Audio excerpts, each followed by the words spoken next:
I want to thank KACo. Thank you all for having me here today. I want to thank Mayor Gordon for providing this amazing facility. And she's right. You realize that the first responders from Lexington both helped lead the rescue efforts at the candle factory in Mayfield. And their swift boat response team saved dozens of people in Breathitt County in the first hour that they were in the water. So I think she's left, but I am really grateful for both those heroes and all the first responders that each of you sent to either of those areas. Thank you all very much.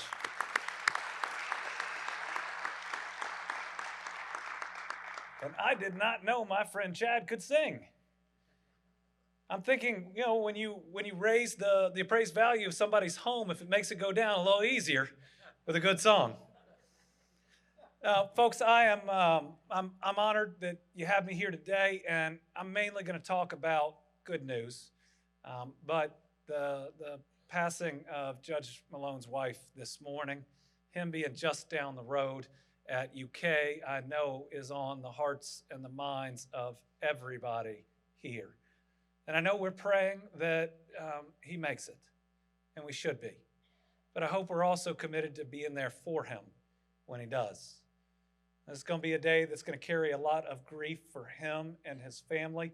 And for those of you that are close with him, I hope you can carry a little bit of that grief for him as he goes through the days and the weeks and the months to come. I believe we are all children of God, and the loss of anyone is irreplaceable to a family, to a community, and when it happens in many ways to one of us, makes it all the more painful. So I know that we care about him. We love him. We love him.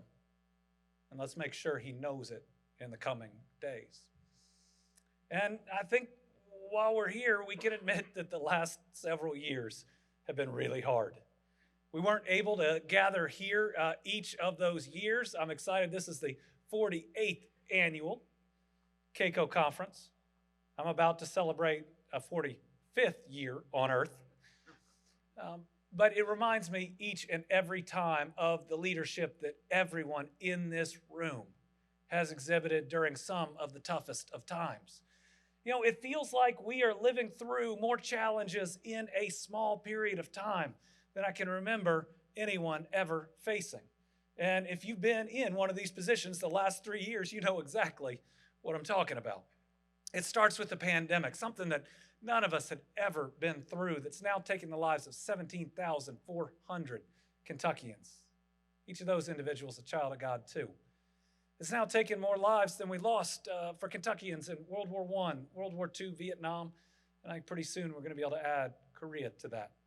And while, thankfully, things are looking so much better, we have moved past the emergency stage of this pandemic, I do hope as people go into the holidays that everybody is careful.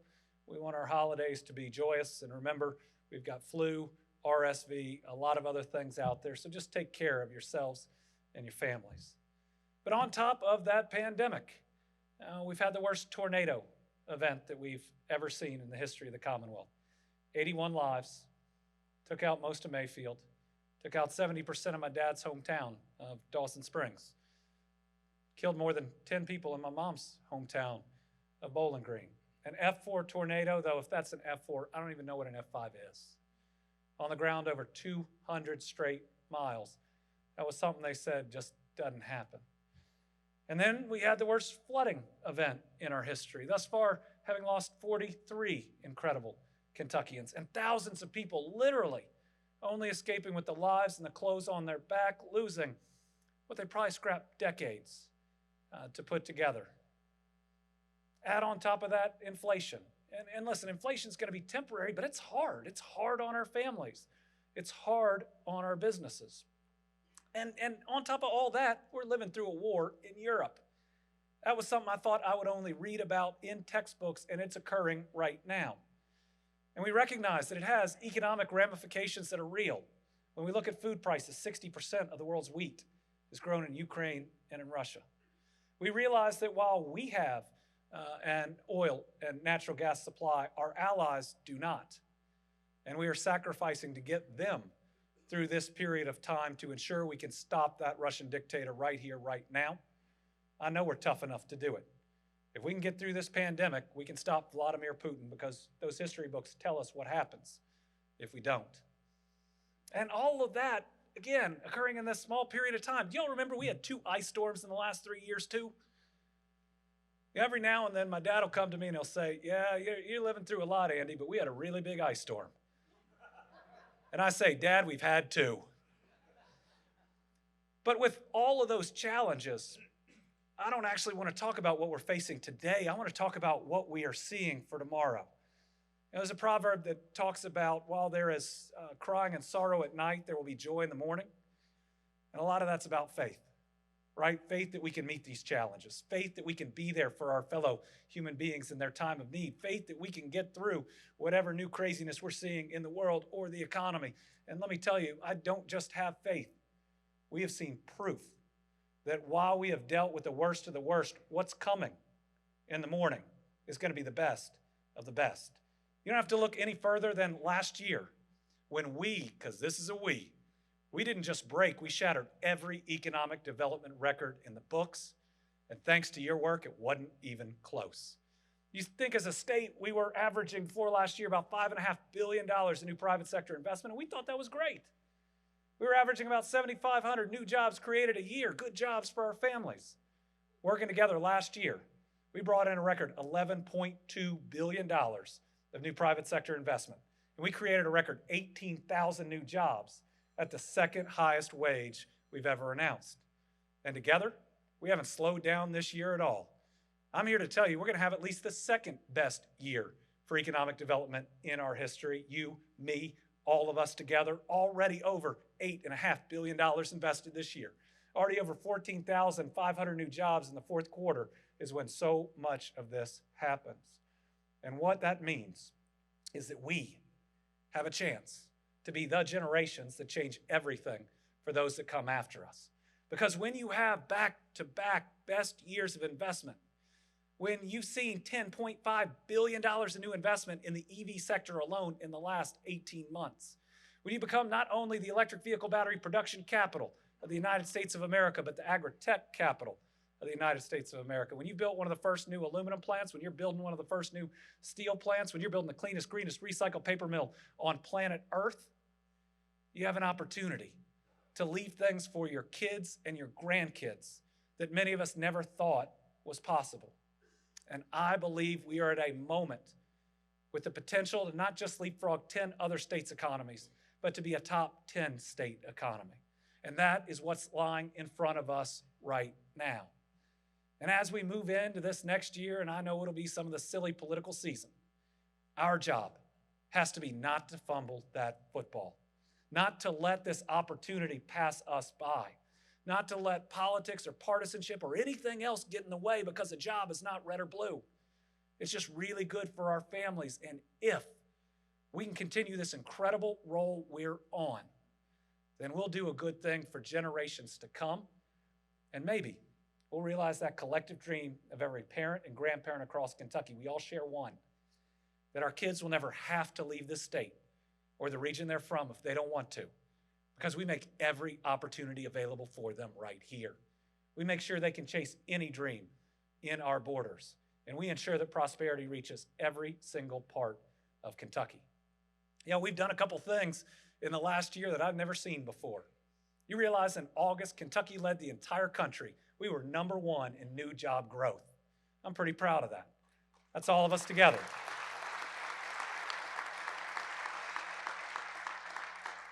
And even better, in September, we tied for #1 in new job growth. Sure, I'm happy for New Hampshire. But what that means is we didn't just do this for the first time in our history. We've done it in back-to-back months with October's numbers still waiting to come out. Now, together, we have brought the largest investments in the history of Kentucky into our state, but we've also brought the largest investments of some of the largest, most sophisticated companies on planet Earth. You know, think back to that Ford announcement. And folks, this announcement's planetary in size. It has its own gravity. It can bring jobs to every part of the state. You know, most of us look back at the Toyota plant, you know, just over there in Georgetown and what it meant, how many jobs it brought. In today's dollars, that would be a $2.4 billion project. That Ford plant is a $5.8 billion project. It's not only the largest project in the history of Kentucky, it's the largest investment in the history of Ford Motor Company. And they chose us. They chose Kentucky. Go up to Northern Kentucky. Our Northern Kentuckians can answer this question.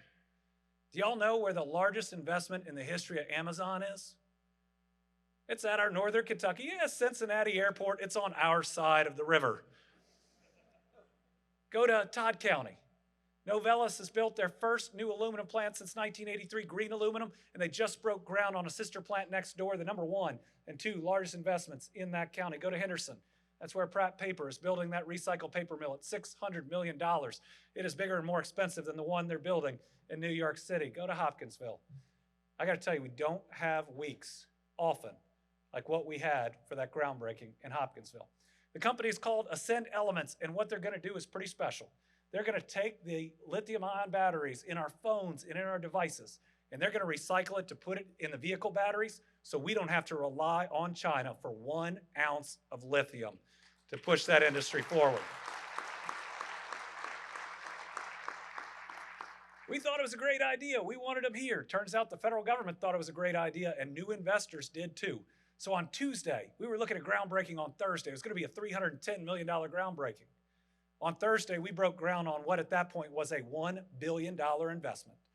400 new jobs, the largest investment in the history of Western Kentucky. Go east. We've got the largest greenhouse in North America growing tomatoes at a time when water is drying up in the west. Outside of Richmond, they built a no-touch leafy greens facility that can eliminate E. coli and is in such demand. Look at the opportunities that are to come with the Ambler project allowing Floyd County to purchase that Thunder Ridge property that already has all of the utilities there and is going to be ready to go to create new jobs.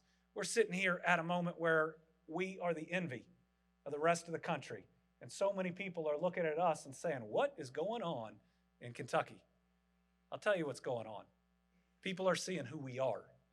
They may have tuned in during the pandemic. They may have tuned in after the tornadoes to see the devastation. But what they saw are really good people. People of faith and values. People who open their hearts and their homes to one another in times of need. People who don't let politics get in the way of economic development and who care about each other a lot more than noise out of Washington, D.C. or any other place. And let me tell you, they want to be a part of it. And over, our local officials in this room have rolled out the red carpet and not only said, we welcome your jobs, but look at what an amazing place this is to live. Every project that I've named, there are people in this room that made happen. It is not a me, it's a we, and what we're doing is historic and it is special. And I don't worry about that, about our legacy, but what I think about is what it's going to mean for the generations to come. And we got a chance to keep it going. Thanks to some bipartisan agreements with the General Assembly, those still happen. Thanks to those bipartisan agreements, we've got more water and sewer money coming to your counties than ever before. That Cleaner Water program I know is real popular because it's grants, not loans. Everybody loves a grant. But I know the other reason it's popular is because maybe for the first time in a long time, Frankfurt's not telling you what to do. Y'all know the projects you need to do the most. And we're trying to empower you to get those done. And is it a moving moment? Every time we're announcing one of them, and a family shows up that's going to get clean drinking water to their home for the very first time. In the year 2022, that shouldn't be our reality in Kentucky anymore, but it is. But every single one of these projects, you all, are moving us towards a Kentucky where that basic human right of clean drinking water is something everybody's going to have. It's in the road and bridges dollars, past $1 billion already this year in that budget. And Cabinet Secretary Jim Gray, I think, is doing a marvelous job. It's all the bipartisan infrastructure dollars that are coming in, more than $200 million extra that you're going to see in the coming years in roads and bridges. It's our broadband expansion where we just made the largest public sector investment in the expansion of broadband. And folks, there are going to be so many more dollars coming. We ought to commit to trying in the coming years to provide high-speed internet to every single home and every single business. We're going to have a better shot to do it than anybody who's come before us. And it's that new PDI program that I hope you're as excited about as I am. You know, when we look back at that Ford announcement, that Glendale site, we'd invested in as a state for so long. And I'm glad we did. And I'm really glad I no longer have to drive down I-65 to Destin. I know y'all are all doing the drive too. And seeing that Hyundai plant right before I get off 65 and try not to curse in front of my kids because we missed out on that. Well, you know what? Thank goodness that we did. But thank goodness over the years we continued to invest, whether that was the exit there, whether it was the land acquisition, whether it was the utilities that were out there. But you know, each of your counties deserve that too. You deserve to build out your Glendale. And with this PDI program, we're all having real opportunities to do just that. The other thing we've got to do together is to rebuild parts of eastern and western Kentucky that have been hit so hard. I see Judge Scott Alexander here. Scott, thank you and all our other eastern and western Kentucky officials for your really great work.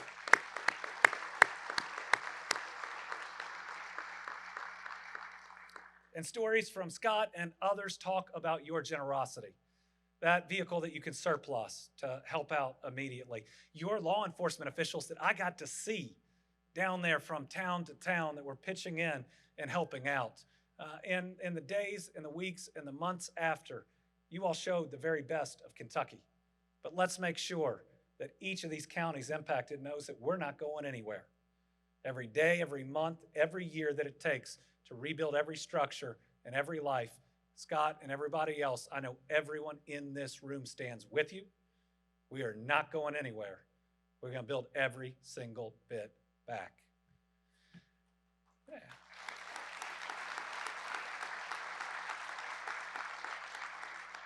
And together, we're going to face some of the challenges of the future.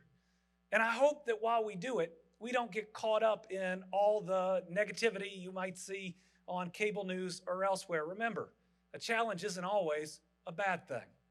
You know, if I could go back to March of 2020, well, I'd realize that there is someone named Tupac that lives in Lexington and he needs his unemployment. But if I could go back to March of 2020, and you would tell me we're sitting here in 2022, concerned about workforce because we have so many jobs and new jobs that we got to fill them, I would have said, I'll take it right now. And so I think we have a chance. Again, working together positively to make real and lasting impacts on it. And if we're going to do that, I want to first talk about what it's not and then where we can make a little bit of difference. Where it's not is unemployment. We have one of the lowest unemployment rates in the history of Kentucky. It's been below 3.9% since April. That's the longest streak of sub 4% unemployment in our history. We set the lowest mark 2 separate months, and we have the fewest number of people on unemployment since the year 2000. There are not enough people there to make a dent in filling these jobs. One other reason that it is our baby boomers are retiring, and they deserve it. They helped build this state. But they're the largest generation in the history of planet Earth, and it's going to make an impact on our workforce, and we've got to accept that. And my dad, Steve Beshear, now plays 36 holes of golf every single day. He's earned it, and he's probably just up the road if you want to go see him and play. So where can we make a difference? Well, the first thing we can do is make sure we don't lose one single young person. Our seniors graduating from high school need to be on a path. We can't lose one of them right now. If they choose to go to college or a certification program, let's help them get there. Let them pick that path. But for everybody else, we ought to be working to get them the training they need and a job before they graduate from high school. That's why we've invested with the General Assembly over $170 million in renovating our career and technical programs in our high schools all over Kentucky. And one way you can help as local leaders is to connect your employers with that school. Make sure that they are in there. Make sure their machinery is in there. I was in Breckinridge County for one of the larger job announcements that we've seen. And while I would love to claim credit for it, it was a career and technical center. I had 78 new jobs. They had an international headquarters right there because that company had seen the incredible training that comes out of that facility. That can not only be a jobs magnet to bring in that next great opportunity, it can be the place that you take these employers to say this is exactly where you're going to get your workforce. So first, let's not lose a single graduating senior. Second, let's get people healthier. You know, we know a number of people have a disability that keeps them from going to work. That's why 3 weeks ago I made an announcement that we're going to expand Medicaid to dental, vision, and hearing. And let me tell you why. Nationwide, we lose over 100 million work hours for emergency dental procedures. That is lost time on our employers. But second, if we want somebody who's not going to work, they got to see well enough to go. Let's get them a pair of glasses so that they can drive there and get on that job site. And third, if they're going to be safe, they got to be able to hear instructions on that job site. Let's get them the hearing aid they need, and let's remove all of those impediments to get them there. Next, let's look at second chance employment. Listen, the opioid epidemic has ravaged our communities. Now listen, I was so mad at these manufacturers and distributors, I sued more of them as Attorney General than anybody else in the country. I even went in and argued those motions in court, no matter how big or small. Those cases were so important to getting justice for our people and our communities. But we got a lot of people along the way, good people, people we know, people we've been to church with, that have either suffered from addiction or ultimately ended up incarcerated. I believe forgiveness is something we're called to do. It's an example that our Savior put in front of us. And with these programs, we can help rebuild lives and rebuild families. The number one thing that can keep people in recovery is a good job. And the number one thing that can reduce recidivism, committing another crime, is a good job. As we sit here today, we have one of the lowest recidivism rates in our history, but it's still almost 30%. If we can make this prison to pipeline program that we launched with the chamber work, and if it can work in your communities, we will not only repair families, we will prevent future crimes. Think about it. Through employment, we will make our communities safer. And then, I think it's time we institute universal pre-K. Child care is a big, difficult area, and no one's going to have a solution to it in the next several years. But the number one thing that any community has done in the last 10 years that boosts the workforce rapidly is universal pre-K. When they did it in Washington, D.C., 10% added to the workforce in 1 year. And I'm going to tell you how we're going to pay for that. Since I've been governor, the last 2 fiscal years, we've had the largest budget surpluses in our history, each over $1 billion. This year, we are on track to have a budget surplus of $1.357 billion. That is revenue above expenses in the current budget. That will be the largest in human history. With that amount of money, it's time we give each and every one of our public school educators the raise they deserve. And I'll tell you why. In the midst of this last year, we fell from 42nd to 44th in teacher pay. We're worried about learning loss coming out of the pandemic, and we should be. But with 11,000 teacher vacancies, we can't catch a child up on math if they don't have a math teacher. We can't catch a child up on reading if there aren't enough reading teachers out there. If we do not make the investment, we will not have the bodies with the skill in our classrooms to help this current generation catch up or prevent our future generations from falling behind. Listen, I love being number one in new job growth in the country, but I hate being 44th in teacher pay. It's not right. Our values say we should be supporting our educators, and it's what we have to do if we are going to provide the type of education our kids deserve. But I can even break it down numerically.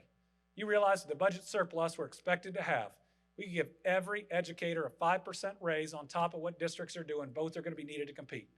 We can institute universal pre-K, and we can still have the third largest budget surplus in state history after those expenses. I believe we cannot wait another session and another moment with everything we've been through. And let me say I've been through it too. Listen, as governor, I not only had to make these decisions, as a dad, I had to sit next to my kids every moment. They were graduating from elementary school, they were in middle school. Like other parents, I had to learn 5th and 6th grade math, both at the same time, and then 6th and 7th grade. I know what it was like, but I will say, a child being raised by a single parent wouldn't be better off if that parent wasn't here. With more grandparents per capita, raising grandkids here in Kentucky, those kids could have lost the only person to follow them into adulthood. With too few foster parents, many of them with significant health issues, we cannot afford to lose one of them. But as opposed to just talking about learning loss in the pandemic and using it as some political cudgel to beat people over the head, I want to do something about it. And the number one thing that we can do is to make sure we have a talented, certified educator in every single classroom. So we got a lot of work ahead. But I truly believe that if we are committed, if we continue to be the types of Kentuckians that put our families first, if we don't worry about pushing a state to the right or the left, but instead we're focused on moving it forward, think about what we can do. Because I believe that those kitchen table issues that matter more, needs to our families, aren't red or blue. It's having enough food on the table, which means a good enough job to take care of your family. It's being able to see a doctor when you're sick, or take your kids or your parents to them. It's making sure that you can follow and pursue your American dream. And the things that we can do together can make all of that happen. So let me finally just say thank you. Leadership these last 3 years, regardless of the decisions you made, haven't been easy, but I'm grateful for you. Without you, we would have lost more people in that pandemic. Without you, we wouldn't have had the help and the support we needed after tornadoes and floods. Without you, our families would find it even harder in the midst of this current inflation. You are a lifeline to members of your community. And let me say, I've enjoyed working with all of you. I hope you've seen we've been in every county. We don't worry about a letter behind anybody's name. We look at the projects that we can do together there. As governor, my goal is to serve all the people of Kentucky like you all are trying to serve every single person in your county. And I look forward for us continuing to do that. And no matter what goes on in Frankfort of these next couple months, boy, I'm looking forward to that. Let me just say, we'll be ready to be in your community. We'll be ready to help. Bring us your next great idea. Because whether it's these new employers or that new water project or the broadband expansion, we get that you know how to move your community forward. And I look forward to doing it with you. Let me just close again by talking about Judge Malone, who's just down the street. I believe in the power of prayer. I hope you do too. I know he's not only in rough shape physically, he's probably in rough shape spiritually. And I believe prayer can go a long way to helping him. So if you'll take a little bit of time, not just today, but in the coming days, I know he and his family would appreciate it. Thank you all very much.